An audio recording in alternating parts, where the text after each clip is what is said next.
Hey,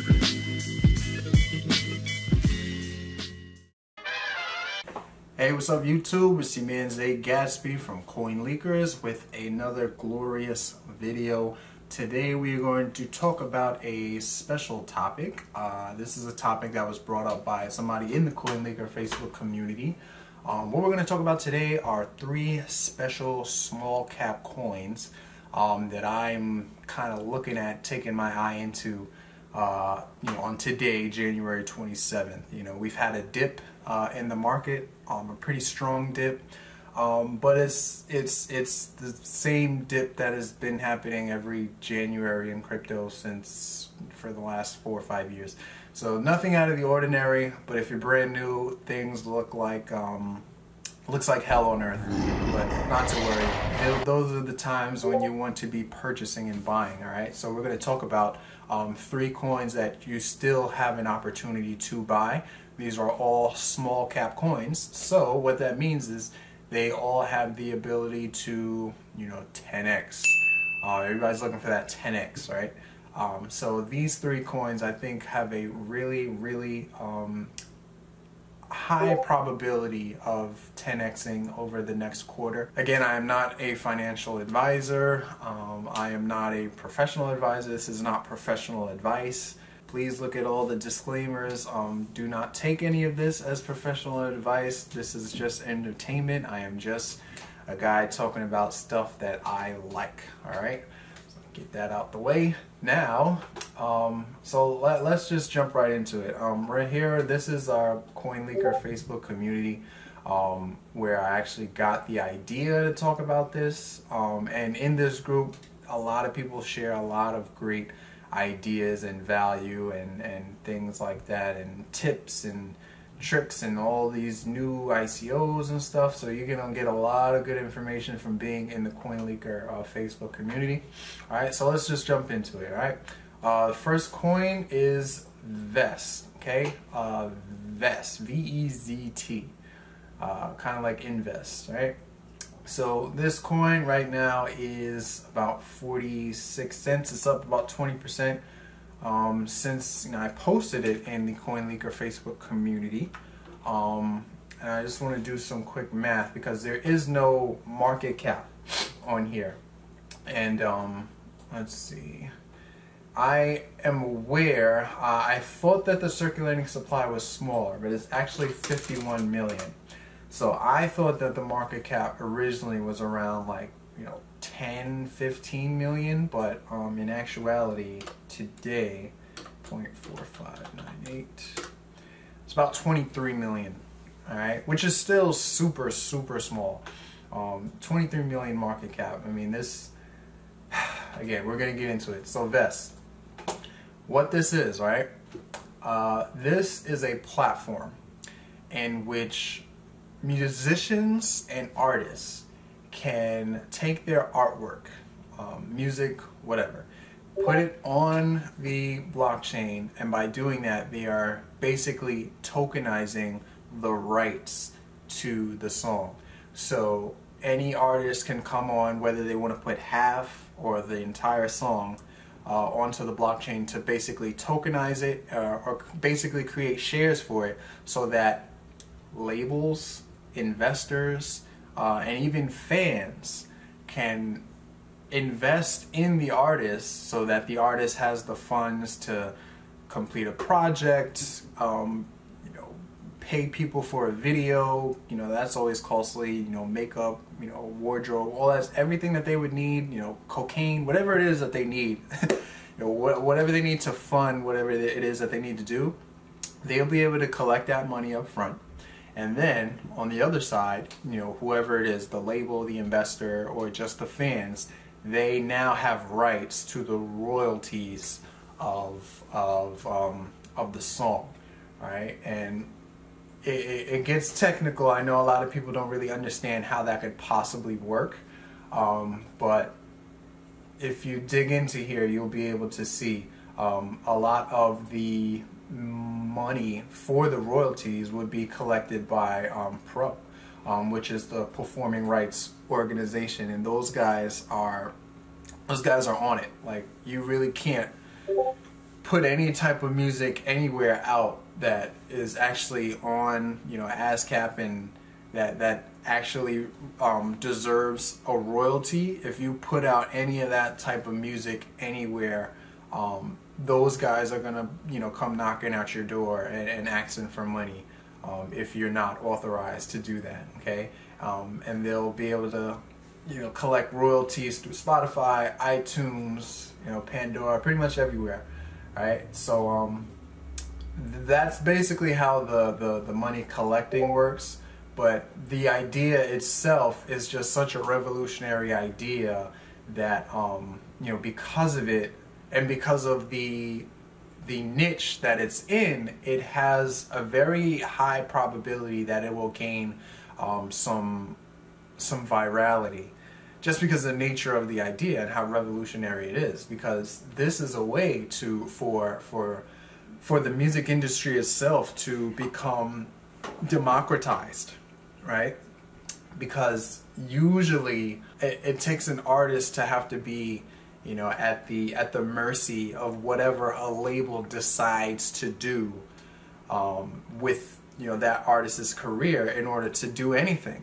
Because labels are businesses and they have to make business decisions in order to do anything. Like, I can't even begin to count the amount of, you know, musical groups that have broken up because the label just wanted to focus on, you know, the main artist instead of, you know, all the other artists that made the band so great, or, you know, whatever the case may be. It's just so many different instances where money has come into the play, where just real music and whatever is supposed to happen doesn't happen because of, you know, a money situation. And this can really change all of that.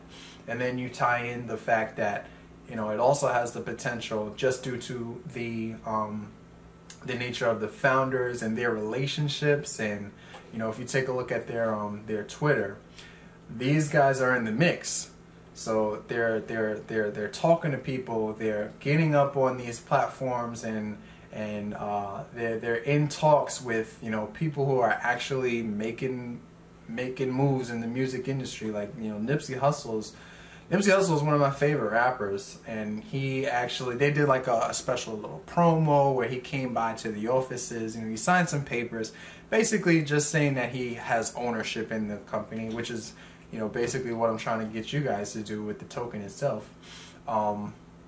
But he's just one of many to come, and I think that, you know, with more time, as soon as the actual product comes out, which that's scheduled to be in March, the beginning of Q2.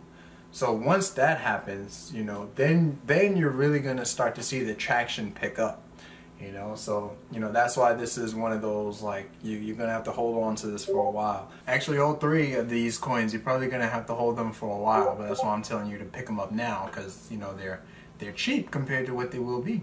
So, with that being said, let's move on to the next coin. I'll probably talk about this a little bit more later. But the next coin is called DOVU. Okay, now this token is really, it has a cool feature. So basically, what the company did, DOVU, they created a protocol that allows for developers and app builders and people in the mobility space to build on top of that protocol. The protocol extracts data in the mobility space. Basically what that means is that you, as a user of, say, one of the dApps, you put the dApp on your phone, right? And then you put your phone on the dashboard of your car, whatever the case may be. And then as you're driving, the decentralized application is picking up all of this data about your trip as you're driving. Now, the data itself is what holds the value, because all of these different companies that exist, and it's a multitude of any type of company that you, it's another one of those type of projects where it can tap into a multitude of different niches. but because there's so many different places that can use mobility data, like real estate can use it, like insurance companies can use it, like, you know, for example, like if you have one of these dApps that are running and you're taking the data of, say, the amount of passengers in the car and the average speed at which you're going, what that can do is like drive down the cost for you as a user for what you pay in insurance compared to just paying like a monthly rate that's based on, like, you know, your age. You know, it's like you can save a lot of money by utilizing something like this. All right, but that data is imperative to, you know, that aspect. And the data is created by this protocol, the DOVU protocol. That's basically what it is, right? If I had to play this video, I don't know. When you go on the website for yourself. Again, all of this that I'm saying, make sure you do your own research as well, right? But so basically, why that data is important is because that data that you hold as the user, that you're creating and adding to the ecosystem, you can get paid for that data, because obviously the DOVU token is going to have some value to it, and you can sell that data for DOVU tokens. And then what DOVU is trying to create is like an ecosystem in which those DOVU tokens can be traded for mobility services, so air travel, train travel, anything in the travel niche, even like hotels and stuff. They want to create this ecosystem where the businesses that are utilizing the data are also able to sell back the services in the DOVU token, so that the entire ecosystem has value on both sides. And that's very important, because a lot of the companies that are going to be created in the future, like the Ubers and the Lyfts of the world, all of those companies are powered by using data. You can't really make a company like that nowadays without having the proper data.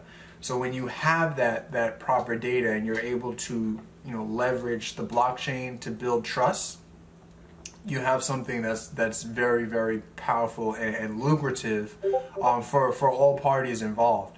And then when you add the nature of the decentralized aspect to it, because I understand that, you know, a lot of people are going to be sensitive to selling their data, but when you add that decentralized aspect, in that you hold the data yourself, you hold the choice in whether you wish to sell that data to XYZ company or not. Because remember, it's not just DOVU, it's an ecosystem, and there's going to be an array of companies and users inside of the ecosystem itself. So because of that, you know, it gives a lot of power to not just, you know, the companies because they have the data, but it gives powers to the users as well. So again, the reason why I like this so much is because it has a lot of potential.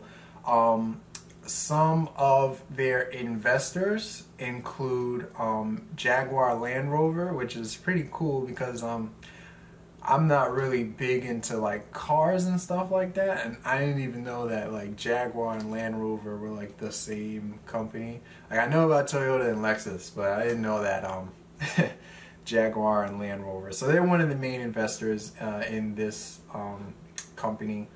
Again, the team is great. This guy, Irfan Watkins, if you go to their Twitter page, let's go back to Twitter.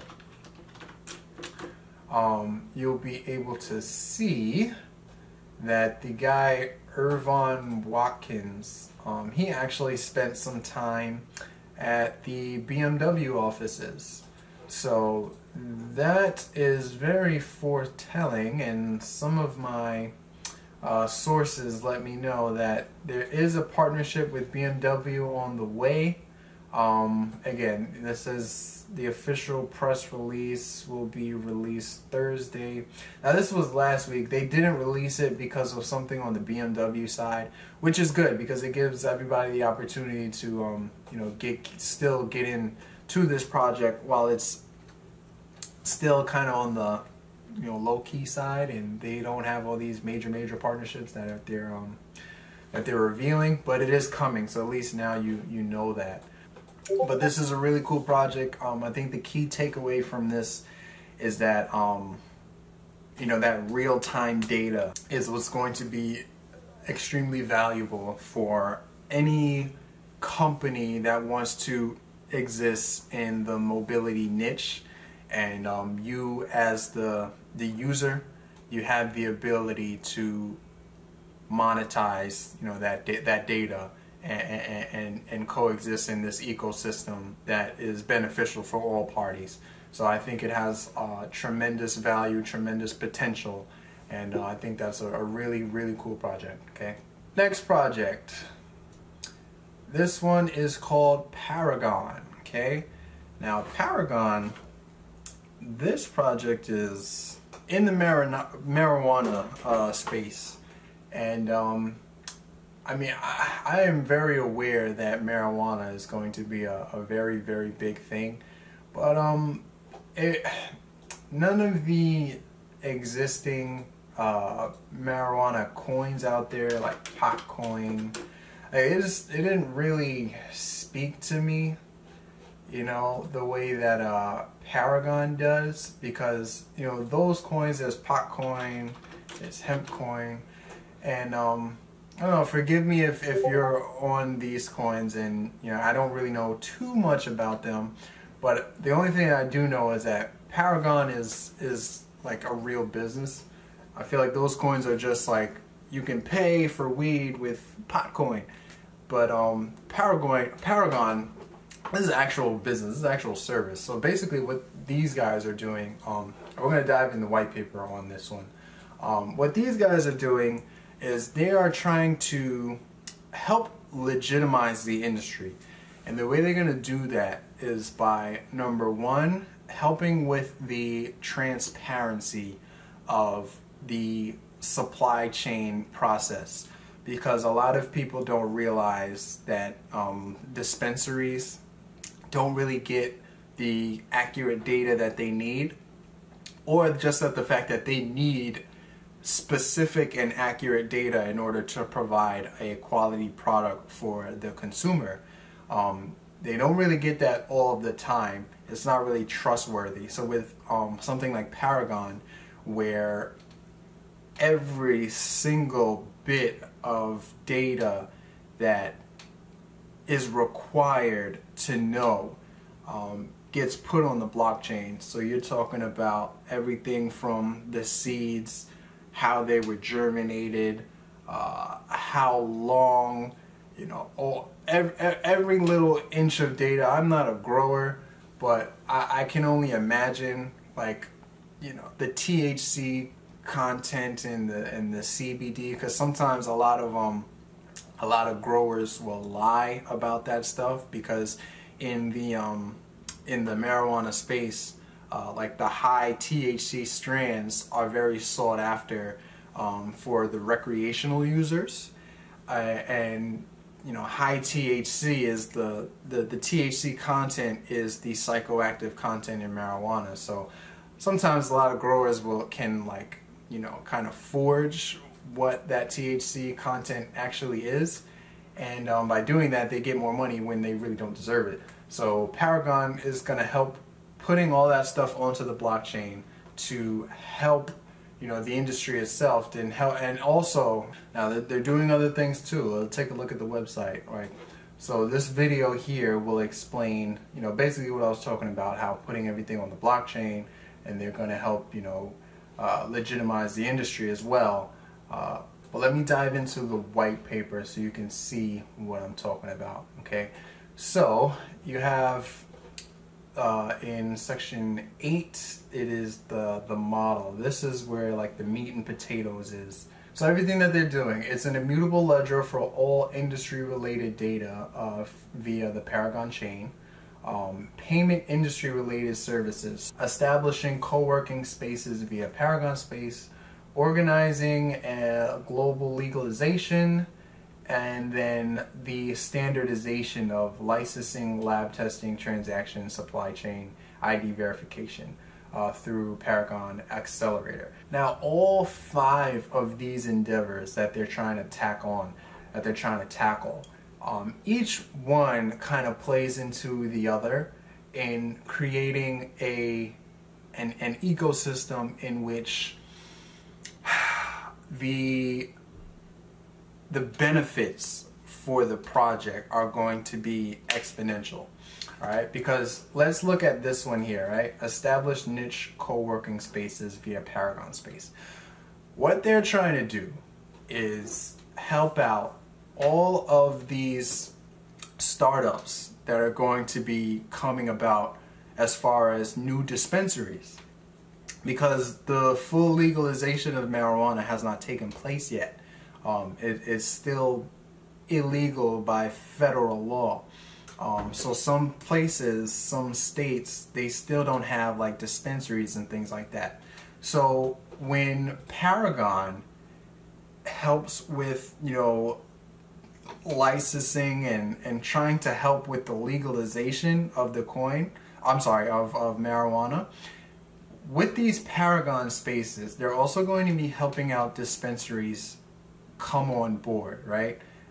And what this is doing is kind of like putting themselves in the forefront of everything marijuana related.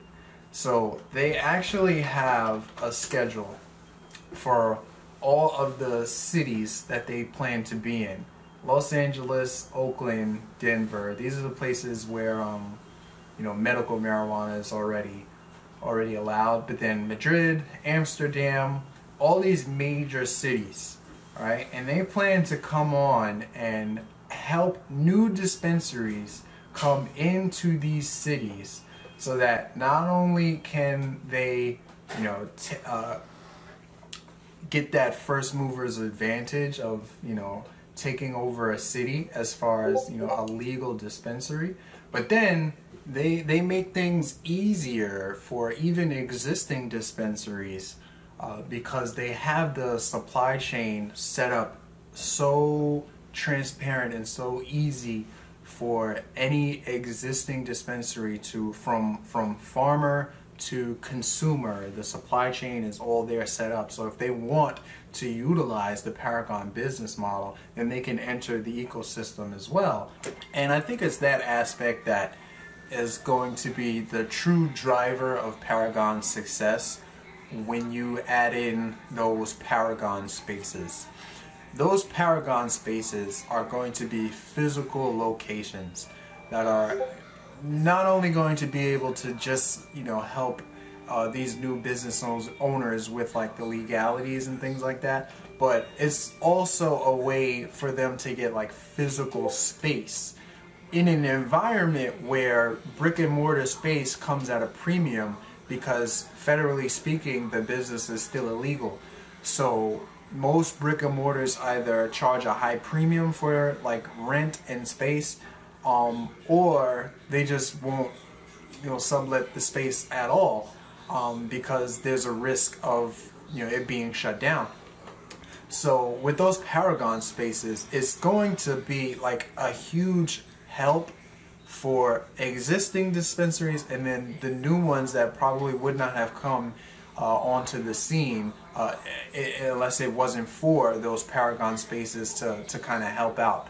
And the model itself kind of mirrors the way WeWork does, that company where it's like shared office space. But the cool thing about it is that in order to access it, in order to purchase the materials, to purchase the equipment, or to even purchase the or to pay for the rent to even be in the space, you have to pay it in PRG tokens. So they have a model to help startups and generate new businesses in all of these major cities, Then they have a model that is more profitable than any other model could possibly be, because you have the blockchain and the supply chain is all transparent. Nobody can lie about anything. Everything is all there. So costs get cut down, and then everything is taking place within the ecosystem. All payments are being made with these PRG tokens. So it's kind of one of those, you know, where success is gonna beget success kind of situations. So I think the model itself is going to be very, very profitable, and then you have to tie it in with, well, who's executing the model. And then, you know, that's where we come to the CEO. You have Jessica Vezt, who is the she's a very accomplished entrepreneur. She was actually like Miss Iowa 2014. I believe she runs a dispensary with some other people within the project. So I definitely implore you guys to check out this interview here from Investor Town Hall Show. And this is the title, where you can get a little bit more in depth on the actual project from the CEO herself. And she actually did a promo with the game, because the game is one of the advisors on the project, because the game actually runs a dispensary himself. So we take a look, the dev team, the advisory board, so there he is, Jason Taylor, but everybody knows him as the game. A lot of people don't know the game actually runs a dispensary himself, so him being an advisor on this project is very befitting. It's not just a you know, publicity stunt, you know. Now they've also talked about a partnership with IOTA, but I believe that was previously halted because of some of the problems that IOTA was having. So I don't believe that is set in stone just yet. But either way, that's a very cool update.